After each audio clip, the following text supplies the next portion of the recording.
मैं तूफानों में चलने का आदी हूँ, तुम मत मेरी मंजिल आस करो। मैं जी भर जिया मैं मन से मरूं, लौट कर आऊंगा खुद से क्या डरू। हा सैनिकी थाटामध्ये चालणारे आमचे एनसीसी कॅडेट्स पूर्ण आपल्या समोर यांचा सुंदर असं पथसंचलन होत आहे।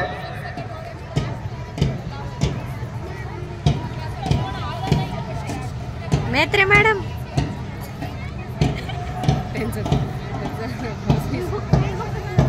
हा आपला शेवटचा प्लाटून नेताजी सुभाषचंद्र बोस प्लाटून ज्याचे नेतृत्व गगने जयेश करत आहे।